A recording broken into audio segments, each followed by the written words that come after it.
ਸਤਿ ਸ੍ਰੀ ਅਕਾਲ ਜੀ ਸਾਰਿਆਂ ਨੂੰ। ਮੈਂ ਸਰਬਜੀਤ ਸਿੰਘ ਅੜਕਵਾਸ ਆਪਣੇ YouTube ਚੈਨਲ 'ਤੇ ਆਪ ਸਭ ਦਾ ਹਾਰਦਿਕ ਸਵਾਗਤ ਕਰਦਾ। ਹਰ ਤਰ੍ਹਾਂ ਦੇ ਟੈਸਟ ਦੀ ਤਿਆਰੀ ਕਰਨ ਦੇ ਲਈ ਸਾਡੇ YouTube ਚੈਨਲ ਦੇ ਨਾਲ ਜ਼ਰੂਰ ਜੁੜੋ। ਜਿਨ੍ਹਾਂ ਵੀ ਸਾਥੀਆਂ ਨੇ ਹੁਣ ਤੱਕ ਚੈਨਲ ਨੂੰ ਸਬਸਕ੍ਰਾਈਬ ਨਹੀਂ ਕੀਤਾ ਸੋ ਕਿਰਪਾ ਕਰਕੇ ਉਹ ਸਾਥੀ ਸਾਡੇ ਚੈਨਲ ਨੂੰ ਜ਼ਰੂਰ ਸਬਸਕ੍ਰਾਈਬ ਕਰ ਲਿਓ ਜੀ, ਤਾਂ ਕਿ ਨਵੀਂ ਤੋਂ ਨਵੀਂ ਜਾਣਕਾਰੀ ਅਤੇ ਹਰ ਰੋਜ਼ ਟੈਸਟ ਤੁਹਾਨੂੰ ਮਿਲ ਸਕੇ। ਇਸ ਤੋਂ ਪਹਿਲਾਂ ਮਾਸਟਰ ਕਾਡਰ ਸਮਾਜਿਕ ਸਿੱਖਿਆ PS ਟੈਟ ਦੇ ਨਾਲ ਸੰਬੰਧਿਤ ਬਹੁਤ ਸਾਰਾ ਮਟੀਰੀਅਲ ਅਸੀਂ ਆਪਣੇ ਚੈਨਲ 'ਤੇ ਅਪਲੋਡ ਕਰ ਚੁੱਕੇ ਹਾਂ ਜੀ। ਆਪ ਸਭ ਨੇ ਉਹ ਵੀਡੀਓਜ਼ ਜ਼ਰੂਰ ਵੇਖ ਲੈਣੀਆਂ ਤਾਂ ਕਿ ਤੁਹਾਡਾ ਸਿਲੇਬਸ ਚੰਗੀ ਤਰ੍ਹਾਂ ਕਵਰ ਹੋ ਸਕੇ। ਇਸ ਤੋਂ ਇਲਾਵਾ ਜੇਕਰ ਕੋਈ ਵੀ ਸਾਥੀ ਮਾਸਟਰ ਕਾਡਰ ਸਮਾਜਿਕ ਸਿੱਖਿਆ ਪੰਜਾਬੀ PS ਟੈਟ HTET ਅਤੇ CA ਟੈਟ ਦੀ ਤਿਆਰੀ ਕਰਨ ਦੇ ਲਈ ਸਾਡੇ WhatsApp ਗਰੁੱਪ ਦੇ ਵਿੱਚ ਸ਼ਾਮਿਲ ਹੋਣਾ ਚਾਹੁੰਦਾ ਹੈ ਤਾਂ ਸਾਨੂੰ ਮੈਸੇਜ ਕਰ ਸਕਦੇ ਹੋ ਜੀ, ਆਪਣਾ ਨਾਮ ਅਤੇ ਪਤਾ ਲਿਖ ਕੇ 971500 8800 'ਤੇ, ਜਿਸ ਦੇ ਵਿੱਚ ਤੁਹਾਨੂੰ ਹਰ ਰੋਜ਼ ਹੈਂਡ ਰਿਟਨ ਮਟੀਰੀਅਲ ਅਤੇ ਟੈਸਟ ਪ੍ਰੋਵਾਈਡ ਕੀਤੇ ਜਾਣਗੇ। ਸੋ ਅੱਜ ਦੀ ਵੀਡੀਓ ਦੇ ਵਿੱਚ ਆਪਾਂ ਡਿਸਕਸ ਕਰਾਂਗੇ ਜੀ 21ਵੀਂ ਸਪੈਸ਼ਲ ਟੈਸਟ ਸੀਰੀਜ਼, ਜਿਸ ਦੇ ਵਿੱਚ ਅਸੀਂ ਸਿਲੈਕਟ ਕੀਤੇ ਹਨ ਬਹੁਤ ਹੀ ਮਹੱਤਵਪੂਰਨ 30 ਪ੍ਰਸ਼ਨ ਜੋ ਆਮ ਤੌਰ 'ਤੇ ਪੇਪਰਾਂ ਦੇ ਵਿੱਚ ਆਉਂਦੇ ਹਨ ਅਤੇ ਅੱਗੇ ਵੀ ਇਹਨਾਂ ਪ੍ਰਸ਼ਨਾਂ ਦੀ ਸੰਭਾਵਨਾ ਬਣੀ ਰਹਿੰਦੀ ਹੈ। ਇਸ ਤੋਂ ਪਹਿਲਾਂ 20 ਸੀਰੀਜ਼ ਅਸੀਂ ਆਪਣੇ ਚੈਨਲ 'ਤੇ ਅਪਲੋਡ ਕਰ ਚੁੱਕੇ ਹਾਂ ਜੀ। ਆਪ ਸਭ ਨੇ ਉਹ ਸੀਰੀਜ਼ ਵੀ ਜ਼ਰੂਰ ਵੇਖ ਲੈਣੀਆਂ ਤਾਂ ਕਿ ਤੁਹਾਡੀ ਤਿਆਰੀ ਹੈ ਜੋ ਵਧੀਆ ਢੰਗ ਦੇ ਨਾਲ ਹੋ ਸਕੇ। ਸੋ ਬਿਨਾਂ ਕਿਸੇ ਦੇਰੀ ਤੋਂ ਸ਼ੁਰੂ ਕਰਦੇ ਹਾਂ ਜੀ। ਵੀਡੀਓ ਨੂੰ ਜ਼ਰੂਰ ਧਿਆਨ ਦੇ ਨਾਲ ਵੇਖਣਾ। ਕੱਲ੍ਹ ਨੂੰ ਇਸ ਵੀਡੀਓਜ਼ ਦਾ ਸਾਡੇ WhatsApp ਗਰੁੱਪ ਦੇ ਵਿੱਚ ਟੈਸਟ ਵੀ ਲਿਆ ਜਾਣਾ। ਸੋ ਜੇਕਰ ਕੋਈ ਵੀ ਸਾਥੀ ਟੈਸਟ ਦੇਣਾ ਚਾਹੁੰਦਾ ਹੈ ਤਾਂ ਉਹ ਵੀ ਸਾਨੂੰ ਮੈਸੇਜ ਕਰ ਦਿਓ ਜੀ 971500 8800 'ਤੇ। ਸੋ ਬਿਨਾਂ ਕਿਸੇ ਦੇਰੀ ਤੋਂ ਸ਼ੁਰੂ ਕਰਦੇ ਹਾਂ ਜੀ ਅੱਜ ਦੀ ਸੀਰੀਜ਼। ਨੈਪੋਲੀਅਨ ਦੀ ਫਰਾਂਸ ਨੂੰ ਸਭ ਤੋਂ ਵੱਡੀ ਦੇਣ ਕਿਹੜੀ ਹੈ? ਨੈਪੋਲੀਅਨ ਦਾ ਪੂਰਾ ਨਾਮ ਸੀ ਨੈਪੋਲੀਅਨ ਬੋਨਾਪਾਰਟ। ਸੋ ਫਰਾਂਸ ਨੂੰ ਸਭ ਤੋਂ ਵੱਡੀ ਦੇਣ ਕੀ ਸੀ ਜੀ? ਰਾਸ਼ਟਰੀ ਬੈਂਕ ਦੀ ਸਥਾਪਨਾ, ਕਾਨੂੰਨਾਂ ਦਾ ਸੰਗ੍ਰਹਿ, ਪੋਪ ਨਾਲ ਸਮਝੌਤਾ, ਡਿਕਟੇਟਰਸ਼ਿਪ ਦਾ ਅੰਤ। ਸੋ ਨੈਪੋਲੀਅਨ ਦੀ ਸਭ ਤੋਂ ਵੱਡੀ ਦੇਣ ਸੀ ਕਾਨੂੰਨਾਂ ਦਾ ਸੰਗ੍ਰਹਿ, ਜਿਸ ਨੂੰ ਨੈਪੋਲੀਅਨ ਕੋਡ ਵੀ ਕਿਹਾ ਜਾਂਦਾ ਹੈ, ਜੋ ਕਾਨੂੰਨ ਤੇ ਸੰਪત્ਤੀ ਦੇ ਨਾਲ ਸੰਬੰਧਿਤ ਸੀ। 1804 ਦੇ ਵਿੱਚ ਨੈਪੋਲੀਅਨ ਕੋਡ ਬਣਾਇਆ ਗਿਆ ਸੀ। ਜਦੋਂ ਨੈਪੋਲੀਅਨ ਫਰਾਂਸ ਦਾ ਸਮਰਾਟ ਬਣਿਆ ਸੀ ਉਸ ਸਮੇਂ ਹੀ 1804 ਦੇ ਵਿੱਚ ਉਸਨੇ ਇੱਕ ਕੋਡ ਜਾਰੀ ਕੀਤਾ ਸੀ ਜਿਸ ਨੂੰ ਨੈਪੋਲੀਅਨ ਕੋਡ ਕਿਹਾ ਜਾਂਦਾ। ਸੋ ਨੈਕਸਟ ਕਰਾਂਗੇ ਜੀ। ਪਹਿਲੇ ਵਿਸ਼ਵ ਯੁੱਧ ਸਮੇਂ ਅਮਰੀਕਾ ਦਾ ਰਾਸ਼ਟਰਪਤੀ ਕੌਣ ਸੀ? Woodrow Wilson, Mister Roosevelt, George Washington. ਯਾਦ ਰੱਖਿਓ ਜੀ 2 ਵਿਸ਼ਵ ਯੁੱਧ ਹੋਇਆ ਇਤਿਹਾਸ ਦੇ ਵਿੱਚ। ਪਹਿਲਾ ਵਿਸ਼ਵ ਯੁੱਧ ਹੋਇਆ ਸੀ 1914 ਤੋਂ 18 ਤੱਕ, ਦੂਸਰਾ ਹੋਇਆ ਸੀ 1939 ਤੋਂ 45 ਤੱਕ। ਪਹਿਲੇ ਵਿਸ਼ਵ ਯੁੱਧ ਸਮੇਂ ਅਮਰੀਕਾ ਦਾ ਰਾਸ਼ਟਰਪਤੀ ਸੀ ਵੁਡਰੋ ਵਿਲਸਨ। ਦੂਜੇ ਵਿਸ਼ਵ ਯੁੱਧ ਸਮੇਂ ਸੀਗਾ ਮਿਸਟਰ ਰੂਜ਼ਵੈਲਟ। ਸੋ ਵੁਡਰੋ ਵਿਲਸਨ 1913 ਤੋਂ 1921 ਤੱਕ 1913 ਤੋਂ 1921 ਤੱਕ ਅਮਰੀਕਾ ਦਾ ਰਾਸ਼ਟਰਪਤੀ ਰਿਹਾ। ਪਹਿਲੇ ਵਿਸ਼ਵ ਯੁੱਧ ਦੇ ਸਮੇਂ ਰਿਹਾ ਅਤੇ ਉਹ ਅਮਰੀਕਾ ਦਾ 28ਵਾਂ ਰਾਸ਼ਟਰਪਤੀ ਸੀ ਜੋ ਡੈਮੋਕ੍ਰੇਟਿਕ ਪਾਰਟੀ ਦੇ ਨਾਲ ਸੰਬੰਧ ਰੱਖਦਾ ਸੀ। ਵੁਡਰੋ ਵਿਲਸਨ ਨੇ 14 ਨੁਕਤੀ ਸਮਝੌਤੇ ਅਤੇ ਲੀਗ ਆਫ ਨੇਸ਼ਨ ਦੀ ਸਥਾਪਨਾ ਦੇ ਵਿੱਚ ਕਾਫੀ ਅਹਿਮ ਭੂਮਿਕਾ ਨਿਭਾਈ ਸੀ। ਸੋ ਨੈਕਸਟ ਕਰਾਂਗੇ। ਡਿਵਾਈਨ ਕਾਮੇਡੀ ਕਿਸ ਦੀ ਰਚਨਾ ਹੈ? Shakespeare, Dante, Machiavelli, Chaucer. Divine Comedy ਹੈ ਜੀ ਦਾਂਤੇ ਦੀ ਪ੍ਰਸਿੱਧ ਰਚਨਾ। ਦਾਂਤੇ ਇਟਲੀ ਦੇ ਸ਼ਹਿਰ ਫਲੋਰੈਂਸ ਦਾ ਰਹਿਣ ਵਾਲਾ ਸੀ, ਜਿਸ ਨੂੰ ਇਟਲੀ ਦਾ ਰਾਸ਼ਟਰੀ ਕਵੀ ਵੀ ਕਿਹਾ ਜਾਂਦਾ। ਦਾਂਤੇ ਨੇ ਡਿਵਾਈਨ ਕਮੇਡੀ ਦੀ ਇਟਾਲੀਅਨ ਭਾਸ਼ਾ ਦੇ ਵਿੱਚ ਰਚਨਾ ਕੀਤੀ ਹੈ, ਜਿਸ ਨੂੰ ਪੂਰੇ ਵਰਲਡ ਦੀ ਇੱਕ ਸ਼ਾਹਕਾਰ ਰਚਨਾ ਮੰਨਿਆ ਗਿਆ। ਨਾਦਰ ਸ਼ਾਹ ਕਿੱਥੋਂ ਦਾ ਸਮਰਾਟ ਸੀ? ਕਾਬੁਲ, ਈਰਾਨ, इराक, यूनान। जवाब कमेंट्स ਦੇ ਵਿੱਚ ਜ਼ਰੂਰ ਦੇਣਾ ਜੀ। ਨਾਦਰ ਸ਼ਾਹ ਕਿੱਥੋਂ ਦਾ ਸਮਰਾਟ ਸੀ? ਸੋ ਰਾਈਟ ਆਨਸਰ ਹੈ ਜੀ ਈਰਾਨ ਦਾ। ਨਾਦਰ ਸ਼ਾਹ ਈਰਾਨ ਦਾ ਰਹਿਣ ਵਾਲਾ ਸੀ, ਜਿਸ ਦਾ ਜਨਮ ਹੋਇਆ ਸੀ 1688 ਈਸਵੀ ਦੇ ਵਿੱਚ। ਬਹੁਤ ਸਾਰੇ ਇਤਿਹਾਸਕਾਰਾਂ ਨੇ ਨਾਦਰ ਸ਼ਾਹ ਨੂੰ ਪਰਸੀਆ ਦਾ ਨੈਪੋਲੀਅਨ ਤੇ ਦੂਜਾ ਸਿਕੰਦਰ ਵੀ ਕਿਹਾ। ਉਸ ਨੇ 1739 ਦੇ ਵਿੱਚ ਦਿੱਲੀ 'ਤੇ ਲੁੱਟਮਾਰ ਕੀਤੀ ਸੀ, ਕਾਫੀ ਧਨ ਦੌਲਤ ਲੁੱਟੀ ਸੀ 1739 ਦੇ ਵਿੱਚ। ਨੈਕਸਟ ਕਰਾਂਗੇ ਜੀ, ਪ੍ਰਸਿੱਧ ਇਤਿਹਾਸਕਾਰ J.D. ਕਨਿੰਘਮ ਕਿਸ ਦਾ ਸਮਕਾਲੀ ਸੀ? ਗੁਰੂ ਗੋਬਿੰਦ ਸਿੰਘ ਜੀ, ਬੰਦਾ ਸਿੰਘ ਬਹਾਦਰ, ਨਵਾਬ ਕਪੂਰ ਸਿੰਘ, ਮਹਾਰਾਜਾ ਰਣਜੀਤ ਸਿੰਘ। ਪ੍ਰਸਿੱਧ ਇਤਿਹਾਸਕਾਰ ਹੋਏ ਨੇ ਜੀ J.D. ਕਨਿੰਘਮ, ਜਿਨ੍ਹਾਂ ਨੇ ਸਿੱਖ ਇਤਿਹਾਸ ਲਿਖਿਆ। ਸੋ ਕਿਸ ਦੇ ਸਮਕਾਲੀ ਸੀ? ਸੋ ਰਾਈਟ ਆਏਗਾ ਜੀ ਆਪਣਾ ਮਹਾਰਾਜਾ ਰਣਜੀਤ ਸਿੰਘ। ਕਨਿੰਘਮ ਸੀ ਜੋ ਇੱਕ ਅੰਗਰੇਜ਼ ਇਤਿਹਾਸਕਾਰ ਹੋਏ ਨੇਗੇ, ਜਿਸ ਦਾ ਜਨਮ ਸਕਾਟਲੈਂਡ ਦੇ ਐਲਨ ਕਨਿੰਘਮ ਦੇ ਘਰ 1812 ਕਦੋਂ ਹੋਇਆ ਸੀ ਜਨਮ ਜੀ? 1812 ਦੇ ਵਿੱਚ ਸਕਾਟਲੈਂਡ ਦੇ ਵਿੱਚ ਹੋਇਆ ਸੀ। ਅਤੇ ਇਹਨਾਂ ਨੇ 1848 ਦੇ ਵਿੱਚ ਸਿੱਖ ਇਤਿਹਾਸ ਲਿਖਿਆ ਸੀ 1848 ਵਿੱਚ, ਅਤੇ ਪ੍ਰਕਾਸ਼ਿਤ ਹੋਇਆ ਸੀ ਉਹ 1849 ਦੇ ਵਿੱਚ। J.D. ਕਨਿੰਘਮ ਦੀ ਮੌਤ ਹੋ ਗਈ ਸੀ 1851 ਵਿੱਚ।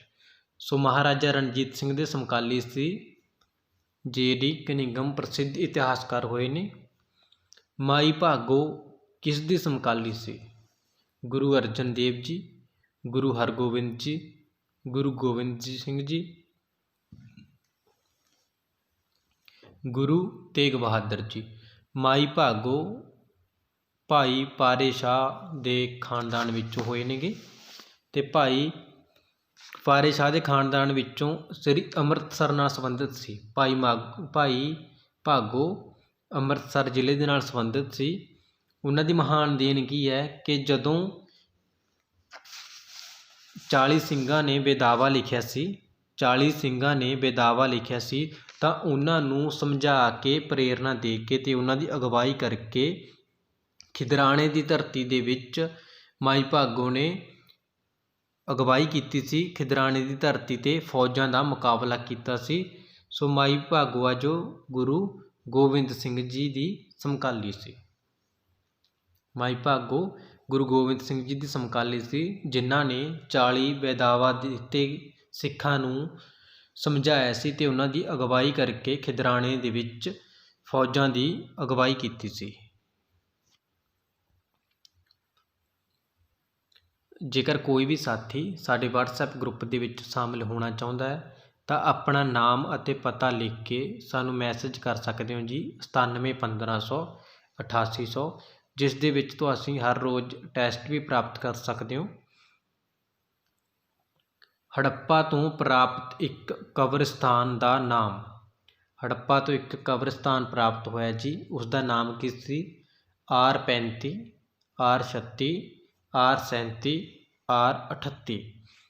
ਸੋ ਉਸ ਦਾ ਨਾਮ ਸੀ ਜੀ R37, ਜੋ ਹੜੱਪਾ ਤੋਂ ਪ੍ਰਾਪਤ ਹੋਇਆ, ਜਿਸ ਦੇ ਵਿੱਚ ਲਗਭਗ 92 ਪਿੰਜਰ ਪ੍ਰਾਪਤ ਹੋਏ ਨੇ।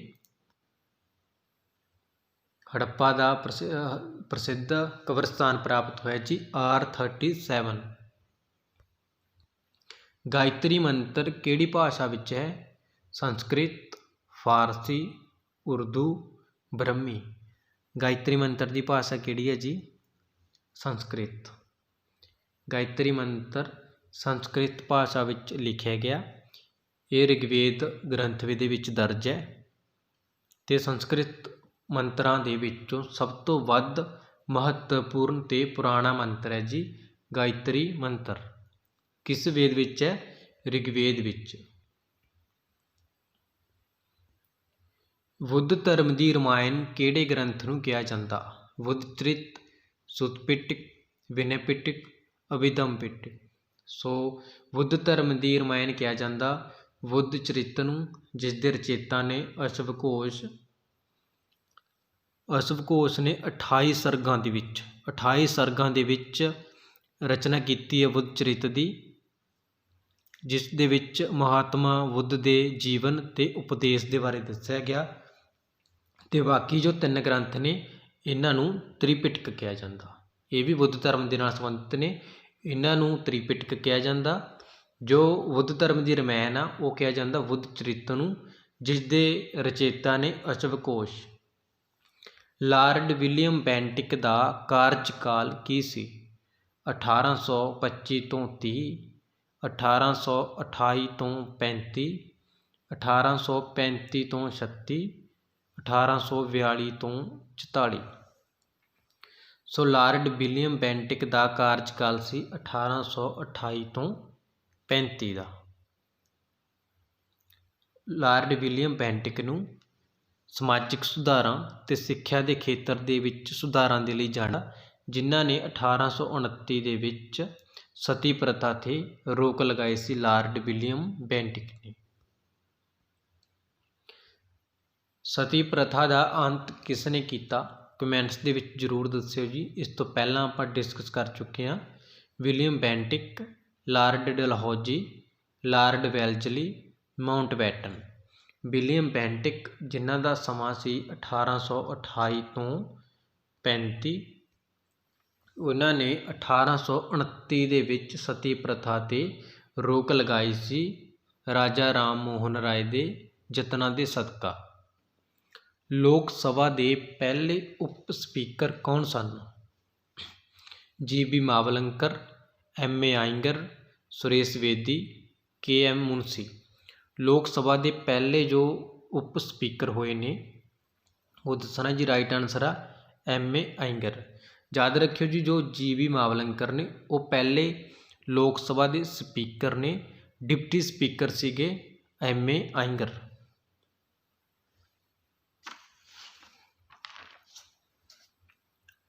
MA ਆਇੰਗਰ ਪਹਿਲਾਂ ਡਿਪਟੀ ਸਪੀਕਰ ਰਹੇ ਸੀ, ਉਸ ਤੋਂ ਬਾਅਦ ਇਹ ਸਪੀਕਰ ਵੀ ਰਹੇ ਨੇ ਅਤੇ ਇਸ ਤੋਂ ਇਲਾਵਾ ਬਿਹਾਰ ਦੇ ਗਵਰਨਰ ਵੀ ਰਹੇ ਨੇ, ਜੋ 1952 ਤੋਂ 56 ਤੱਕ 52 ਤੋਂ 56 ਤੱਕ ਡਿਪਟੀ ਸਪੀਕਰ ਅਤੇ 1956 ਤੋਂ 60 ਤੱਕ 1956 ਤੋਂ 60 ਤੱਕ ਲੋਕ ਸਭਾ ਦੇ ਸਪੀਕਰ ਰਹੇ ਨੇ। ਅਤੇ ਉਸ ਸਮੇਂ ਜੋ ਪ੍ਰਧਾਨ ਮੰਤਰੀ ਸੀ ਉਹ ਸੀ ਜਵਾਹਰ ਲਾਲ ਨਹਿਰੂ। ਸੋ ਯਾਦ ਰੱਖਿਓ ਜੀ, ਲੋਕ ਸਭਾ ਦੇ ਪਹਿਲੇ ਸਪੀਕਰ ਸੀ GB ਮਾਵਲੰਕਰ ਅਤੇ ਉਪ ਸਪੀਕਰ ਸੀ MA ਆਇੰਗਰ, ਜੋ ਕਾਂਗਰਸ ਪਾਰਟੀ ਦੇ ਨਾਲ ਸੰਬੰਧ ਰੱਖਦੇ ਸੀ। ਵੀਡੀਓ ਨੂੰ ਵੱਧ ਤੋਂ ਵੱਧ ਲਾਈਕ, ਕਮੈਂਟ ਅਤੇ ਸ਼ੇਅਰ ਜ਼ਰੂਰ ਕਰਿਓ ਜੀ, ਤਾਂ ਕਿ ਵੱਧ ਤੋਂ ਵੱਧ ਸਾਥੀਆਂ ਤੱਕ ਵੀਡੀਓ ਪਹੁੰਚ ਸਕੇ। ਪਹਿਲਾ ਭਾਰਤੀ ਜਿਸ ਨੇ ਸਿਵਲ ਪ੍ਰੀਖਿਆ ਪਾਸ ਕੀਤੀ? ਸਤਿੰਦਰ ਨਾਥ ਟੈਗੋਰ, ਰਵਿੰਦਰਨਾਥ ਟੈਗੋਰ, ਸੁਭਾਸ਼ ਚੰਦਰ ਬੋਸ, VD ਸਾਵਰਕਰ। ਸੋ ਸਭ ਤੋਂ ਪਹਿਲਾਂ ਜੋ ਸਿਵਲ ਸਰਵਿਸ ਦੀ ਪ੍ਰੀਖਿਆ ਪਾਸ ਕੀਤੀ ਸੀ ਸਤਿੰਦਰ ਨਾਥ ਟੈਗੋਰ ਨੇ ਕੀਤੀ ਸੀ, ਜੋ ਰਵਿੰਦਰਨਾਥ ਟੈਗੋਰ ਦਾ ਭਰਾ ਸੀ, ਜਿਨ੍ਹਾਂ ਨੂੰ ਸਾਹਿਤ ਦੇ ਵਿੱਚ ਨੋਬਲ ਪ੍ਰਾਈਜ਼ ਵੀ ਮਿਲ ਚੁੱਕਿਆ। ਜੂਨ 1863 ਦੇ ਵਿੱਚ ਕੀਤੀ ਸੀ, ਜਦੋਂ ਈਸਟ ਇੰਡੀਆ ਕੰਪਨੀ ਨੇ ਸਿਵਲ ਪ੍ਰੀਖਿਆ ਲਈ ਸੀ। ਤਾਂ 1863 ਦੇ ਵਿੱਚ ਸਤਿੰਦਰ ਨਾਥ ਟੈਗੋਰ ਸਿਵਲ ਪ੍ਰੀਖਿਆ ਨੂੰ ਪਾਸ ਕਰਨ ਵਾਲਾ ਪਹਿਲਾ ਭਾਰਤੀ ਬਣਿਆ ਸੀ। 1857 ਦੀ ਕ੍ਰਾਂਤੀ ਸਮੇਂ ਇੰਗਲੈਂਡ ਦੀ ਮਹਾਰਾਣੀ ਕੌਣ ਸੀ? 1857 ਦਾ ਵਿਦਰੋਹ ਮਹਾਨ ਵਿਦਰੋਹ ਹੋਇਆ, ਜੋ ਚਰਬੀ ਵਾਲੇ ਕਾਰਤੂਸਾਂ ਕਰਕੇ ਹੋਇਆ ਸੀ, ਅਤੇ ਉਸ ਦਾ ਪਹਿਲਾ ਜੋ ਸ਼ਹੀਦ ਸੀ ਮੰਗਲ ਪਾਂਡੇ। ਸੋ ਉਸ ਸਮੇਂ ਇੰਗਲੈਂਡ ਦੀ ਮਹਾਰਾਣੀ ਕੌਣ ਸੀ? ਮਹਾਰਾਣੀ ਵਿਕਟੋਰੀਆ, ਮਹਾਰਾਣੀ ਐਲਿਜ਼ਾਬੇਥ, ਮਹਾਰਾਣੀ ਏਲੀਆ ਅਤੇ ਮਹਾਰਾਣੀ ਆਇਰਿਸ। ਸੋ ਰਾਈਟ ਆਏਗਾ ਜੀ ਮਹਾਰਾਣੀ ਵਿਕਟੋਰੀਆ। ਮਹਾਰਾਣੀ ਵਿਕਟੋਰੀਆ ਸੀ ਜੋ ਐਡਵਰਡ ਡਿਊਕ ਦੀ ਪੁੱਤਰੀ ਸੀ, ਜੋ 1837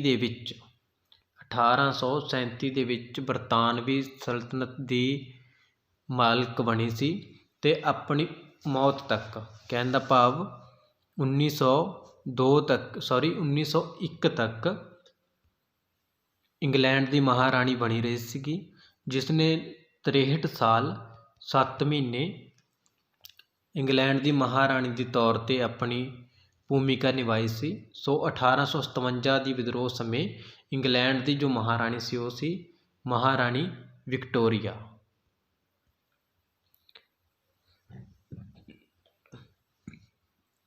ਸਾਸਾਰਾਮ ਦੇ ਮਕਬਰੇ ਦਾ ਸੰਬੰਧ ਕਿਸ ਨਾਲ ਹੈ? ਬਲਬਨ, ਅਕਬਰ, ਸ਼ੇਰਸ਼ਾਹ ਸੂਰੀ, ਅਲਾਉਦੀਨ ਖਿਲਜੀ। ਸੋ ਸਾਸਾਰਾਮ ਜੋ ਕਿੱਥੋਂ ਆ? ਬਿਹਾਰ ਦੇ ਵਿੱਚ ਆ।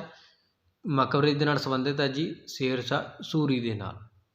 ਯਾਦ ਰੱਖਿਓ ਜੀ, ਸ਼ੇਰਸ਼ਾਹ ਸੂਰੀ ਦਾ ਮਕਬਰਾ ਕਿੱਥੇ ਆ? ਸਾਸਾਰਾਮ ਬਿਹਾਰ ਦੇ ਵਿੱਚ ਹੈ। ਸ਼ੇਰਸ਼ਾਹ ਸੂਰੀ ਜੋ ਸੂਰੀ ਵੰਸ਼ ਦਾ ਸੰਸਥਾਪਕ ਸੀ, ਮੁੱਢਲਾ ਨਾਮ ਸੀ ਇਸ ਦਾ ਫਰੀਦ ਖਾਂ। ਸੂਰੀ ਵੰਸ਼ ਦੀ ਸਥਾਪਨਾ ਕੀਤੀ ਸੀ ਹੁਮਾਯੂੰ ਨੂੰ ਹਰਾ ਕੇ। ਸ਼ੇਰਸ਼ਾਹ ਸੂਰੀ ਨੇ ਪਹਿਲਾਂ ਬਾਬਰ ਦੇ ਅਧੀਨ ਨੌਕਰੀ ਕੀਤੀ ਸੀ। ਉਸ ਤੋਂ ਬਾਅਦ ਜਦੋਂ ਬਾਬਰ ਦੀ ਮੌਤ ਤੋਂ ਬਾਅਦ ਜਦੋਂ ਉਸ ਦਾ ਪੁੱਤਰ ਹੁਮਾਯੂੰ ਰਾਜਗੱਦੀ 'ਤੇ ਬੈਠਾ ਤਾਂ ਉਸ ਦੀ ਕਮਜ਼ੋਰੀ ਦਾ ਫਾਇਦਾ ਚੁੱਕ ਕੇ ਸ਼ੇਰਸ਼ਾਹ ਸੂਰੀ ਨੇ ਸੂਰੀ ਵੰਸ਼ ਦੀ ਸਥਾਪਨਾ ਕੀਤੀ ਸੀ ਅਤੇ 1545 ਤੱਕ ਰਾਜ ਕੀਤਾ। 1545 ਦੇ ਵਿੱਚ ਗੋਲਾ ਬਾਰੂਦ ਫਟਣ ਦੇ ਕਾਰਨ ਸ਼ੇਰਸ਼ਾਹ ਸੂਰੀ ਦੀ ਮੌਤ ਹੋ ਗਈ ਸੀ ਅਤੇ ਉਸ ਦਾ ਮਕਬਰਾ ਬਣਾਇਆ ਗਿਆ ਸੀ ਸਾਸਾਰਾਮ ਬਿਹਾਰ ਦੇ ਵਿੱਚ। ਯਾਦ ਰੱਖਿਓ ਜੀ, ਜੋ GT ਰੋਡ ਹੈ ਉਹ ਕਿਸ ਨੇ ਬਣਾਇਆ ਸੀ? ਸ਼ੇਰਸ਼ਾਹ ਸੂਰੀ ਨੇ। ਅਤੇ ਰੁਪਈਆ ਵੀ ਕਿਸ ਨੇ ਚਲਾਇਆ ਸੀਗਾ? ਸ਼ੇਰਸ਼ਾਹ ਸੂਰੀ ਨੇ। ਅਸ਼ੋਕ ਦੂਜਾ ਕਿਸ ਨੂੰ ਕਿਹਾ ਜਾਂਦਾ ਹੈ? ਸਮੁੰਦਰਗੁਪਤ, ਚੰਦਰਗੁਪਤ, ਹਰਸ਼ਵਰਧਨ, ਕਨਿਸ਼ਕ। ਸੋ ਰਾਈਟ ਹੈ ਜੀ। ਨੈਕਸਟ ਕਰਾਂਗੇ, ਦਾਸਾਂ ਦਾ ਦਾਸ ਕਿਹੜੇ ਸਮਰਾਟ ਨੂੰ ਕਿਹਾ ਜਾਂਦਾ? ਅਲਾਉਦੀਨ ਖਿਲਜੀ, ਬਲਬਨ, ਕੁਤਬੁਦੀਨ ਐਬਕ, ਇਲਤੁਤਮਿਸ਼। ਦਾਸਾਂ ਦਾ ਦਾਸ ਕਿਸ ਨੂੰ ਕਿਹਾ ਜਾਂਦਾ ਹੈ ਜੀ? ਇਲਤੁਤਮਿਸ਼। ਇਲਤੁਤਮਿਸ਼ 1211 ਤੋਂ 1237 ਤੱਕ 1237 ਤੱਕ ਦਿੱਲੀ ਦਾ ਸੁਲਤਾਨ ਬਣਿਆ ਰਿਹਾ ਸੀਗਾ। ਇਸ ਦਾ ਪੂਰਾ ਨਾਮ ਸੀ ਸ਼ਮਸ-ਉਦ-ਦੀਨ ਇਲਤੁਤਮਿਸ਼। ਇਲਤੁਤਮਿਸ਼ ਦੀ ਪੁੱਤਰੀ ਦਾ ਨਾਮ ਸੀ ਰਜ਼ੀਆ ਸੁਲਤਾਨਾ। ਇਲਤੁਤਮਿਸ਼ ਨੂੰ ਦਾਸਾਂ ਦਾ ਦਾਸ ਇਸ ਕਰਕੇ ਕਿਹਾ ਜਾਂਦਾ ਕਿਉਂਕਿ ਬਚਪਨ ਦੇ ਵਿੱਚ ਇਲਤੁਤਮਿਸ਼ ਨੂੰ ਵਪਾਰੀਆਂ ਦੇ ਹੱਥ ਵੇਚ ਦਿੱਤਾ ਸੀ, ਜੋ ਬੁਖਾਰਾ ਅਤੇ ਗਜ਼ਨੀ ਦੇ ਵਿੱਚ ਬਹੁਤ ਸਾਰੇ ਵਪਾਰੀਆਂ ਦੇ ਹੱਥ ਰਿਹਾ ਅਤੇ 1191 ਦੇ ਵਿੱਚ ਇਸ ਨੂੰ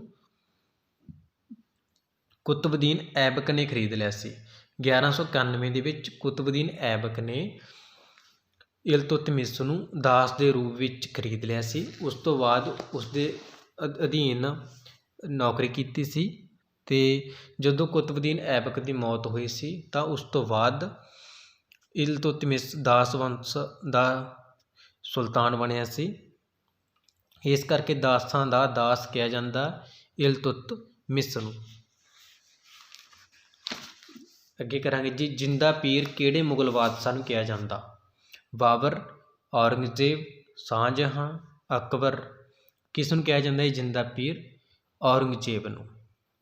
ਔਰੰਗਜ਼ੇਬ ਨੂੰ ਜਿੰਦਾ ਪੀਰ ਇਸ ਕਰਕੇ ਕਿਹਾ ਜਾਂਦਾ ਕਿ ਉਹ ਸਿੰਪਲ ਲਿਵਿੰਗ, ਹਾਈ ਥਿੰਕਿੰਗ, ਰਹਿੰਦੇ ਸਿੱਧੇ ਸਾਦੇ ਸੀ ਪਰੰਤੂ ਸੋਚਦੇ ਉੱਚਾ ਸੀ। ਇਸ ਕਰਕੇ ਉਹਨਾਂ ਨੂੰ ਜਿੰਦਾ ਪੀਰ ਕਿਹਾ ਜਾਂਦਾ ਅਤੇ ਉਹਨਾਂ ਨੂੰ ਆਲਮਗੀਰ ਵੀ ਕਿਹਾ ਜਾਂਦਾ। ਆਲਮਗੀਰ ਅਤੇ ਦੱਖਣ ਦਾ ਰਾਜਾ ਵੀ ਔਰੰਗਜ਼ੇਬ ਨੂੰ ਕਿਹਾ ਜਾਂਦਾ, ਜੋ 1659 ਤੋਂ 1707 ਤੱਕ ਰਹੇ ਸੀ। ਆਪਣੇ ਪਿਤਾ ਸ਼ਾਹਜਹਾਂ ਨੂੰ ਕੈਦ ਕਰਕੇ ਉਹ ਜੋ ਔਰੰਗਜ਼ੇਬ ਸੀ ਆਪਣੀ ਰਾਜਗੱਦੀ 'ਤੇ ਬੈਠਾ ਸੀਗਾ। 1707 ਤੱਕ ਆਪਣੀ ਰਾਜਗੱਦੀ 'ਤੇ ਰਿਹਾ, ਜਿਸ ਨੂੰ ਜਿੰਦਾ ਪੀਰ ਅਤੇ ਆਲਮਗੀਰ ਦੀ ਉਪਾਧੀ ਦਿੱਤੀ ਗਈ ਹੈ। ਵੀਡੀਓ ਨੂੰ ਵੱਧ ਤੋਂ ਵੱਧ ਲਾਈਕ, ਕਮੈਂਟ ਅਤੇ ਸ਼ੇਅਰ ਜ਼ਰੂਰ ਕਰਿਓ ਜੀ। ਇਸ ਤੋਂ ਇਲਾਵਾ ਜੇਕਰ ਕੋਈ ਵੀ ਸਾਥੀ ਮਾਸਟਰ ਕਾਡਰ ਸਮਾਜਿਕ ਸਿੱਖਿਆ, Punjabi, PS TET, C TET, H TET ਦੀ ਤਿਆਰੀ ਕਰਨ ਦੇ ਲਈ ਸਾਡੇ WhatsApp ਗਰੁੱਪ ਦੇ ਵਿੱਚ ਸ਼ਾਮਲ ਹੋਣਾ ਚਾਹੁੰਦਾ ਹੈ ਤਾਂ ਸਾਨੂੰ ਆਪਣਾ ਨਾਮ ਅਤੇ ਪਤਾ ਲਿਖ ਕੇ ਮੈਸੇਜ ਕਰ ਸਕਦੇ ਹੋ ਜੀ 971500 8800, ਜਿਸ ਦੇ ਵਿੱਚ ਤੁਹਾਨੂੰ ਹਰ ਰੋਜ਼ ਹੈਂਡ ਰਿਟਨ ਮਟੀਰੀਅਲ ਅਤੇ ਟੈਸਟ ਪ੍ਰੋਵਾਈਡ ਕੀਤੇ ਜਾਣਗੇ। ਸੋ ਅੱਗੇ ਸ਼ੁਰੂ ਕਰਦੇ ਹਾਂ ਜੀ। ਭਾਰਤੀ ਸੰਵਿਧਾਨ ਦੀ ਪ੍ਰਸਤਾਵਨਾ ਵਿੱਚ ਪਹਿਲੀ ਵਾਰ ਸੋਧ ਕਦੋਂ ਕੀਤੀ ਗਈ? 1952, 1960, 1976, 1975। ਸੋ ਭਾਰਤੀ ਸੰਵਿਧਾਨ ਦੀ ਪ੍ਰਸਤਾਵਨਾ ਵਿੱਚ ਪਹਿਲੀ ਵਾਰ ਜੋ ਸੋਧ ਕੀਤੀ ਗਈ ਸੀ 1976 ਦੇ ਵਿੱਚ 42ਵੀਂ ਸੋਧ ਹੋਈ ਸੀ 1976 ਦੇ ਵਿੱਚ। ਅਤੇ ਭਾਰਤੀ ਸੰਵਿਧਾਨ ਦੀ ਪ੍ਰਸਤਾਵਨਾ ਦੇ ਵਿੱਚ 3 ਸ਼ਬਦ ਨਵੇਂ ਜੋੜੇ ਗਏ ਸੀਗੇ। ਉਹ ਸ਼ਬਦ ਕਿਹੜੇ ਜੋੜੇ ਸੀਗੇ? ਧਰਮ ਨਿਰਪੱਖ, ਸਮਾਜਵਾਦ, ਸਮਾਨਤਾ। 3 ਸ਼ਬਦ ਜੋੜੇ ਸੀ 1976 ਦੇ ਵਿੱਚ 42ਵੀਂ ਸੋਧ ਦੁਆਰਾ। ਉਸ ਸਮੇਂ ਪ੍ਰਧਾਨ ਮੰਤਰੀ ਕੌਣ ਸੀ? ਇੰਦਰਾ ਗਾਂਧੀ। ਕਈ ਵਾਰ ਇੱਦਾਂ ਕੁਐਸਚਨ ਆ ਜਾਂਦਾ ਹੈ ਕਿ ਭਾਰਤੀ ਸੰਵਿਧਾਨ ਦੀ ਪ੍ਰਸਤਾਵਨਾ ਦੇ ਵਿੱਚ ਪਹਿਲੀ ਵਾਰ ਜਦੋਂ ਸੋਧ ਕੀਤੀ ਗਈ ਤਾਂ ਉਸ ਸਮੇਂ ਭਾਰਤ ਦੇ ਪ੍ਰਧਾਨ ਮੰਤਰੀ ਕੌਣ ਸੀ? ਤਾਂ ਉਹ ਕੌਣ ਸੀ ਜੀ? ਇੰਦਰਾ ਗਾਂਧੀ। ਭਾਰਤ ਵਿੱਚ ਪਹਿਲਾ ਅੰਗਰੇਜ਼ੀ ਕਿਲ੍ਹਾ ਕਿਹੜਾ ਸੀ? Fort Saint George, Fort Ripon, Fort Victoria, Prince Wales. So ਕਿਹੜਾ ਕਿਲ੍ਹਾ ਜੀ? ਰਾਈਟ ਆਏਗਾ ਜੀ Fort Saint George. Fort Saint George ਪਹਿਲਾ ਅੰਗਰੇਜ਼ੀ ਕਿਲ੍ਹਾ 1639 ਦੇ ਵਿੱਚ ਬਣਾਇਆ ਗਿਆ। ਕਿੱਥੇ ਬਣਾਇਆ ਗਿਆ ਸੀ? ਮਦਰਾਸ ਦੇ ਵਿੱਚ। ਸੋ ਪਹਿਲਾ ਅੰਗਰੇਜ਼ੀ ਕਿਲ੍ਹਾ ਜੀ ਫੋਰਟ ਸੈਂਟ ਜਾਰਜ। ਕਿਹੜੇ ਮੁਗਲ ਸਮਰਾਟ ਨੇ ਸੰਕੇਤਕ ਮੁਦਰਾ ਦਾ ਪ੍ਰਚਲਨ ਕੀਤਾ? ਅਲਾਉਦੀਨ ਖਿਲਜੀ, ਬਲਬਨ, ਫਿਰੋਜ਼ ਸ਼ਾਹ ਤੁਗਲਕ, ਮੁਹੰਮਦ ਬਿਨ ਤੁਗਲਕ। ਸੋ ਪਹਿਲਾ ਮੁਗਲ ਸਮਰਾਟ ਜਿਸ ਨੇ ਸੰਕੇਤਕ ਮੁਦਰਾ ਦਾ ਪ੍ਰਚਲਨ ਕੀਤਾ ਉਹ ਹੈ ਜੀ ਮੁਹੰਮਦ ਬਿਨ ਤੁਗਲਕ। ਮੁਹੰਮਦ ਬਿਨ ਤੁਗਲਕ ਨੂੰ ਪੜ੍ਹਿਆ ਲਿਖਿਆ ਮੂਰਖ ਵੀ ਕਿਹਾ ਜਾਂਦਾ ਹੈਗਾ। ਅਤੇ ਜੋ ਇਸ ਨੇ ਦਿੱਲੀ ਤੋਂ ਆਪਣੀ ਰਾਜਧਾਨੀ ਦੌਲਤਾਬਾਦ ਬਦਲੀ ਸੀ ਅਤੇ ਇਸ ਨੇ ਸੰਕੇਤਕ ਮੁਦਰਾ ਦਾ ਪ੍ਰਚਲਨ ਕੀਤਾ ਸੀ ਜੋ ਫੇਲ ਵੀ ਹੋਈ ਸੀ, ਕਿਉਂਕਿ ਜੋ ਇਸ ਨੇ ਸਿੱਕੇ ਜਾਰੀ ਕੀਤੇ ਸੀ ਕਾਪਰ ਦੇ ਅਤੇ ਤਾਂਬੇ ਦੇ, ਲੋਕਾਂ ਨੇ ਉਸ ਦੇ ਡੁਪਲੀਕੇਟ ਬਣਾਉਣੇ ਸ਼ੁਰੂ ਕਰ ਦਿੱਤੇ ਸੀ, ਜਿਸ ਕਰਕੇ ਇਸ ਦਾ ਕਾਫੀ ਨੁਕਸਾਨ ਹੋਇਆ ਸੀ ਅਤੇ ਇਸ ਦੀ ਨੀਤੀ ਜੋ ਫੇਲ ਹੋਈ ਸੀ। ਇਸ ਕਰਕੇ ਹੀ ਇਸ ਨੂੰ ਪੜ੍ਹਿਆ ਲਿਖਿਆ ਮੂਰਖ ਰਾਜਾ ਵੀ ਕਿਹਾ ਜਾਂਦਾ। ਇਲਬਰਟ ਬਿੱਲ ਕਦੋਂ ਪਾਸ ਹੋਇਆ? 1909, 1877, 1902, 1883। ਇਲਬਰਟ ਬਿੱਲ ਕਦੋਂ ਪਾਸ ਹੋਇਆ ਸੀਗਾ ਜੀ? 1883 ਦੇ ਵਿੱਚ ਪਾਸ ਹੋਇਆ ਅਤੇ 84 ਦੇ ਵਿੱਚ ਲਾਗੂ ਹੋਇਆ ਸੀ ਇਲਬਰਟ ਬਿੱਲ। ਇਲਬਰਟ ਬਿੱਲ ਕੀ ਸੀਗਾ? ਇਹ ਕੰਪਨੀ ਦੁਆਰਾ ਸਥਾਪਿਤ ਸੀਗਾ ਕਿ ਜੋ ਪਹਿਲਾਂ ਸਥਾਪਿਤ ਕਾਨੂੰਨ ਸੀ ਉਹਨਾਂ ਨੂੰ ਬਦਲਣ ਦੀ ਜੋ ਸ਼ਕਤੀ ਸੀ ਇਸ ਦੇ ਦੁਆਰਾ ਮਿਲੀ ਗਈ ਸੀਗੀ। ਇਸ ਦਾ ਜੋ ਨਾਮ ਸੀਗਾ ਉਹ ਕਿਸ ਤੇ ਪਿਆ ਸੀਗਾ? ਕੋਰਟਨੇ ਇਲਬਰਟ, ਜੋ ਇਸ ਦੀ ਦੇਖ ਰੇਖ ਕਰ ਰਹੇ ਸੀ, ਜਿਸ ਨੇ ਇਸ ਦੀ ਰੂਪ ਰੇਖਾ ਤਿਆਰ ਕੀਤੀ ਸੀ। ਕੋਰਟਨੇ ਇਲਬਰਟ ਦੇ ਨਾਮ ਪਿਆ ਜੀ ਇਲਬਰਟ ਬਿੱਲ। ਇਸ ਦੇ ਵਿਰੋਧ ਵਿੱਚ ਹੀ 1885 ਦੇ ਵਿੱਚ 83 'ਚ ਪਾਸ ਹੋਇਆ, 84 'ਚ ਲਾਗੂ ਹੋਇਆ। ਇਸ ਦੇ ਵਿਰੋਧ ਵਿੱਚ ਹੀ 1885 ਦੇ ਵਿੱਚ ਇੰਡੀਅਨ ਨੈਸ਼ਨਲ ਕਾਂਗਰਸ ਦੀ ਸਥਾਪਨਾ ਹੋਈ ਸੀ। ਅੱਗੇ ਕਰਾਂਗੇ ਜੀ, ਭਾਰਤ ਦਾ ਆਖਰੀ ਮੁਸਲਿਮ ਸਮਰਾਟ ਕੌਣ ਸੀ? ਅਕਬਰ ਦੂਜਾ, ਬਹਾਦਰ ਸ਼ਾਹ ਜ਼ਫਰ, ਮੁਹੰਮਦ ਸ਼ਾਹ ਪਹਿਲਾ, ਮੁਹੰਮਦ ਸ਼ਾਹ। ਸੋ ਭਾਰਤ ਦਾ ਜੋ ਆਖਰੀ ਗਵਰਨਰ ਜਨਰਲ ਹੈ ਉਹ ਹੈ ਜੀ ਮੁਹੰਮਦ ਬਹਾਦਰ ਸ਼ਾਹ ਜ਼ਫਰ।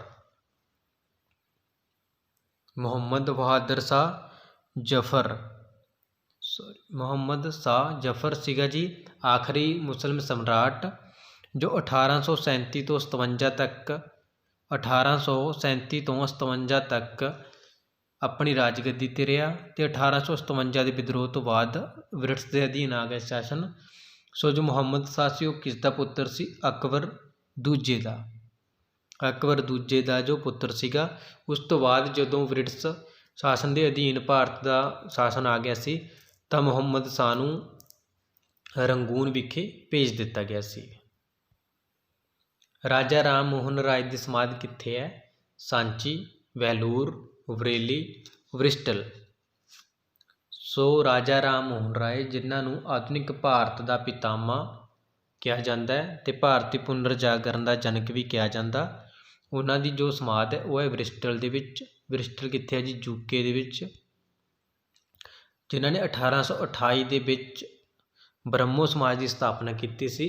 ਤੇ 1829 ਦੇ ਵਿੱਚ ਵਿਲੀਅਮ ਬੈਂਟਿਕ ਨੇ ਰਾਜਾ ਰਾਮ ਮੋਹਨ ਰਾਏ ਦੇ ਯਤਨਾਂ ਸਦਕਾ ਸਤੀ ਪ੍ਰਥਾ 'ਤੇ ਕਾਨੂੰਨ ਬਣਾ ਕੇ ਰੋਕ ਲਗਾ ਦਿੱਤੀ ਸੀ। ਵੀਡੀਓ ਨੂੰ ਵੱਧ ਤੋਂ ਵੱਧ ਲਾਈਕ, ਕਮੈਂਟ ਅਤੇ ਸ਼ੇਅਰ ਜ਼ਰੂਰ ਕਰਿਓ ਜੀ, ਤਾਂ ਕਿ ਹੋਰਨਾਂ ਸਾਥੀਆਂ ਤੱਕ ਵੀਡੀਓ ਪਹੁੰਚ ਸਕੇ। ਕੱਲ੍ਹ ਨੂੰ ਇਸ ਵੀਡੀਓ ਦਾ ਸਾਡੇ WhatsApp ਗਰੁੱਪ ਦੇ ਵਿੱਚ ਟੈਸਟ ਵੀ ਲਿਆ ਜਾਵੇਗਾ।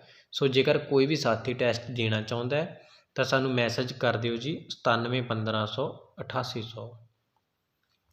ਭਾਰਤ ਪਹੁੰਚਣ ਵਾਲਾ ਪਹਿਲਾ ਅੰਗਰੇਜ਼ੀ ਸਮੁੰਦਰੀ ਜਹਾਜ਼ ਕੌਣ ਸੀ? Flower, Bengal, Elizabeth, Red Dragon. So right ਹੈ ਜੀ, ਰੈੱਡ ਡਰੈਗਨ ਜਹਾਜ਼ ਸੀ ਜੋ ਉਹ ਭਾਰਤ ਵਿੱਚ ਪਹੁੰਚਣ ਵਾਲਾ ਪਹਿਲਾ ਅੰਗਰੇਜ਼ੀ ਸਮੁੰਦਰੀ ਜਹਾਜ਼ ਸੀ। ਬਲਖ ਅਭਿਆਨ ਦਾ ਸੰਬੰਧ ਕਿਹੜੇ ਮੁਗਲ ਸਮਰਾਟ ਨਾਲ ਹੈ?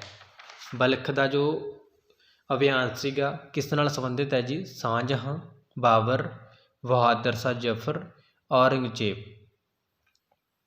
ਜੋ ਬਲਖ ਦਾ ਅਭਿਆਨ ਸੀਗਾ ਉਹ ਸੰਬੰਧਿਤ ਹੈ ਜੀ ਸ਼ਾਹਜਹਾਂ ਦੇ ਨਾਲ। ਸ਼ਾਹਜਹਾਂ ਨੇ ਮੱਧ ਏਸ਼ੀਆ ਅਤੇ ਪੱਛਮੀ ਏਸ਼ੀਆ ਦੇ ਵਿਚਕਾਰ ਸੰਤੁਲਨ ਬਣਾਉਣ ਦੇ ਲਈ ਬਲਖ ਅਭਿਆਨ ਸ਼ੁਰੂ ਕੀਤਾ ਸੀ ਅਤੇ ਇਹ ਨੀਤੀ ਉਸਦੀ ਕਾਫੀ ਸਫਲ ਵੀ ਹੋਈ, ਬਟ ਸਥਾਈ ਨਹੀਂ ਰਹਿ ਸਕੀ। ਸੋ ਬਲਖ ਅਭਿਆਨ ਕਿਸ ਨੇ ਸ਼ੁਰੂ ਕੀਤਾ ਸੀ? ਸ਼ਾਹਜਹਾਂ ਨੇ। ਮਰਾਠਾ ਸਾਮਰਾਜ ਦਾ ਅੰਤਿਮ ਪੇਸ਼ਵਾ ਕੌਣ ਸੀ? ਮਾਧਵ ਰਾਓ, ਬਾਜੀ ਰਾਓ ਦੂਜਾ, ਸ਼ਿਵਾਜੀ, ਨਾਰਾਇਣ ਰਾਓ। ਸੋ ਜੋ ਮਰਾਠਾ ਸਾਮਰਾਜ ਸੀ ਉਸ ਦਾ ਅੰਤਮ ਪੇਸ਼ਵਾ ਸੀ ਬਾਜੀ ਰਾਓ ਦੂਜਾ। ਜੋ 13ਵਾਂ ਮਰਾਠਾ ਸਾਮਰਾਜ ਦਾ 13ਵਾਂ ਸਮਰਾਟ ਬਣਿਆ। ਮਰਾਠਾ ਸਾਮਰਾਜ ਦੀ ਸਥਾਪਨਾ ਕੀਤੀ ਸੀ ਸ਼ਿਵਾਜੀ ਨੇ ਸਥਾਪਨਾ ਕੀਤੀ ਸੀ। ਅਤੇ 13ਵਾਂ ਅਤੇ ਆਖਰੀ ਪੇਸ਼ਵਾ ਸੀ ਬਾਜੀ ਰਾਓ ਦੂਜਾ, ਜੋ 1795 ਤੋਂ 1818 ਤੱਕ ਆਪਣੇ ਰਾਜਗੱਦੀ 'ਤੇ ਬਿਰਾਜਮਾਨ ਰਹੇ ਸੀ।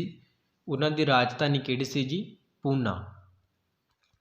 ਰਾਜਧਾਨੀ ਕੀ ਸੀ? ਪੂਨਾ। ਵਾਸੀਨ ਦੀ ਸੰਧੀ ਕੀਤੀ ਸੀ ਇਹਨਾਂ ਨੇ ਅੰਗਰੇਜ਼ਾਂ ਦੇ ਨਾਲ। ਕਈ ਵਾਰ ਕੁਐਸਚਨ ਆਉਂਦਾ ਜੀ ਬਾਜੀ ਰਾਓ ਦੂਜਾ ਨੇ ਅੰਗਰੇਜ਼ਾਂ ਦੇ ਨਾਲ ਕਿਹੜੀ ਸੰਧੀ ਕੀਤੀ? ਉਹ ਸੀ ਵਾਸੀਨ ਦੀ ਸੰਧੀ। ਸਭ ਤੋਂ ਮਹੱਤਵਪੂਰਨ, ਬਾਜੀ ਰਾਓ ਦੂਜਾ ਦੇ ਪੁੱਤਰ ਦਾ ਨਾਮ ਕੀ ਸੀ? ਨਾਨਾ ਸਾਹਿਬ। 1857 ਦੇ ਵਿੱਚ ਮਹੱਤਵਪੂਰਨ ਭੂਮਿਕਾ ਨਿਭਾਉਣ ਵਾਲਾ ਸੀ ਜੋ ਨਾਨਾ ਸਾਹਿਬ, ਉਹ ਬਾਜੀ ਰਾਓ ਦੂਜਾ ਦਾ ਪੁੱਤਰ ਸੀ। ਭਾਰਤ ਦਾ ਪਹਿਲਾ ਰਾਜਨੀਤਿਕ ਸੰਗਠਨ ਕਿਹੜਾ ਸੀ? Poona Sarvajanik Sabha, British India Association, Land Holders Society, Indian Association. So ਜੋ ਭਾਰਤ ਦਾ ਪਹਿਲਾ ਰਾਜਨੀਤਿਕ ਸੰਗਠਨ ਹੈ ਉਹ ਹੈ ਜੀ ਲੈਂਡ ਹੋਲਡਰਜ਼ ਸੁਸਾਇਟੀ, ਜੋ ਸਥਾਪਿਤ ਕੀਤੀ ਗਈ ਸੀ 1838 ਦੇ ਵਿੱਚ। 1838 ਦੇ ਵਿੱਚ ਸਥਾਪਿਤ ਕੀਤੀ ਗਈ ਸੀ ਕਲਕੱਤਾ ਦੇ ਵਿੱਚ। ਭਾਰਤ ਦਾ ਪਹਿਲਾ ਰਾਜਨੀਤਿਕ ਸੰਗਠਨ ਹੈ ਜੀ ਲੈਂਡ ਹੋਲਡਰਜ਼ ਸੁਸਾਇਟੀ। 1838 ਦੇ ਵਿੱਚ ਕਲਕੱਤਾ ਵਿਖੇ ਸਥਾਪਿਤ ਕੀਤੀ ਗਈ ਸੀ। ਸਵਾਮੀ ਵਿਵੇਕਾਨੰਦ ਨੇ ਹਿੰਦੂ ਧਰਮ ਦਾ ਪ੍ਰਚਾਰ ਕਿਹੜੇ ਦੇਸ਼ ਵਿੱਚ ਨਹੀਂ ਕੀਤਾ? ਸਵਾਮੀ ਵਿਵੇਕਾਨੰਦ ਭਾਰਤ ਦੇ ਮਹਾਨ ਸਮਾਜ ਸੁਧਾਰਕ ਹੋਏ ਨੇ। ਸੋ ਉਹਨਾਂ ਨੇ ਕਿਹੜੇ ਦੇਸ਼ ਦੇ ਵਿੱਚ ਹਿੰਦੂ ਧਰਮ ਦਾ ਪ੍ਰਚਾਰ ਨਹੀਂ ਕੀਤਾ ਸੀ? ਅਮਰੀਕਾ, ਇੰਗਲੈਂਡ ਅਤੇ ਸਵਿਟਜ਼ਰਲੈਂਡ, ਜਾਪਾਨ, ਜਰਮਨੀ ਅਤੇ ਫਰਾਂਸ। ਸੋ ਰਾਈਟ ਆਏਗਾ ਜੀ ਜਾਪਾਨ। ਜਾਪਾਨ ਤੋਂ ਇਲਾਵਾ ਬਾਕੀ ਇਹਨਾਂ ਤਿੰਨੋਂ ਦੇਸ਼ਾਂ ਦੇ ਵਿੱਚ ਸਵਾਮੀ ਵਿਵੇਕਾਨੰਦ ਨੇ ਹਿੰਦੂ ਧਰਮ ਦਾ ਪ੍ਰਚਾਰ ਕੀਤਾ ਸੀ, ਸਿਰਫ ਜਾਪਾਨ ਦੇ ਵਿੱਚ ਨਹੀਂ ਕੀਤਾ ਸੀ। ਭਾਰਤੀਆਂ ਨੂੰ ਬ੍ਰਿਟਿਸ਼ ਸੰਸਦ ਵਿੱਚ ਪ੍ਰਤੀਨਿਧਤਾ ਦੇਣ ਦੀ ਮੰਗ ਕਰਨ ਵਾਲੀ ਸੰਸਥਾ ਕਿਹੜੀ ਸੀ? ਉਹ ਕਿਹੜੀ ਸੰਸਥਾ ਸੀ ਜੀ? ਕਿਸ ਨੇ ਭਾਰਤੀਆਂ ਨੂੰ ਬ੍ਰਿਟਿਸ਼ ਸੰਸਦ ਵਿੱਚ ਪ੍ਰਤੀਨਿਧਤਾ ਦੇਣ ਦੀ ਮੰਗ ਕੀਤੀ ਸੀ? ਬ੍ਰਿਟਿਸ਼ ਇੰਡੀਅਨ ਐਸੋਸੀਏਸ਼ਨ, ਬੰਬਈ, ਪੂਨਾ ਸਰਵਜਨਕ ਸਭਾ ਅਤੇ ਇੰਡੀਅਨ ਐਸੋਸੀਏਸ਼ਨ। ਸੋ ਕਿਹੜੀ ਸੀ ਜੀ? ਰਾਈਟ ਆਨਸਰ ਆਏਗਾ ਪੂਨਾ ਸਰਵਜਨਕ ਸਭਾ। ਪੂਨਾ ਸਰਵਜਨਕ ਸਭਾ ਸੀ ਜੋ ਬਣਾਈ ਗਈ ਸੀ ਅਪ੍ਰੈਲ 1870 ਦੇ ਵਿੱਚ। ਇਸ ਦੇ ਮਹਾਨ जो नेता हुए ने वो हुए ने बाल गंगाधर तिलक, वासुदेव गणेश वासुदेव ते गोविंद रानाडे। महान इहदे जो अगवाई करता हुए ने बाल गंगाधर तिलक, गणेश वासुदेव, गोविंद रानाडे हुए ने। सो नैक्सट करांगे जी, लोअर बर्मा नूं ब्रिटिश साम्राज विच मिलाउण वाला अंग्रेज अधिकारी सी Lord Hastings, Lord Dalhousie, Lord Canning, Lord Minto. So right answer है जी लॉर्ड डलहौजी। सो ये सी साडी 21वीं स्पैशल टैसट सीरीज के 30 बहुत ही महत्वपूर्ण प्रश्न जो आम तौर पर टैसटां दे विच आ रहे हैं जी। उम्मीद है आप सब नूं वीडियो जरूर फायदेमंद रही होवेगी। सो हुण इस वीडियो दे विच तुहानूं 5 प्रश्न पुट कीते जाणगे जिन्हां दे जवाब आप सब ने वीडियोज़ दे विच कमेंट्स दे विच जरूर देने जी। सो पहला क्वेश्चन है जी, दांते दी प्रसिद्ध रचना केड़ी है? दांते दी प्रसिद्ध रचना केड़ी है? विलियम बेंटिक दा कार्यकाल की है? विलियम बेंटिक दा कार्यकाल की है? नैक्सट करांगे जी, दूजे विश्व युद्ध समय अमरीका दा राष्ट्रपति कौन सी? दूजे विश्व युद्ध समय अमरीका दा राष्ट्रपति कौन सी? ते पूना सार्वजनिक सभा की स्थापना कदों की गई? पूना सार्वजनिक सभा की स्थापना कदों की गई? ते लास्ट क्वेश्चन अपने जी लास्ट है, इलबर्ट बिल कदों पास किया गया? इलबर्ट बिल कदों पास किया गया? इन्हां सवालों के जवाब आप सब ने कमेंट्स दे विच जरूर देने जी। तो कल नूं साडे WhatsApp ग्रुप दे विच इस टैसट नूं जरूर अटैम्प्ट करियो जी। वीडियो नूं वध तों वध लाइक कमेंट ते शेयर जरूर करना जी। सो वीडियो नूं देखण दे लई आप सब दा बहुत बहुत धन्नवाद जी।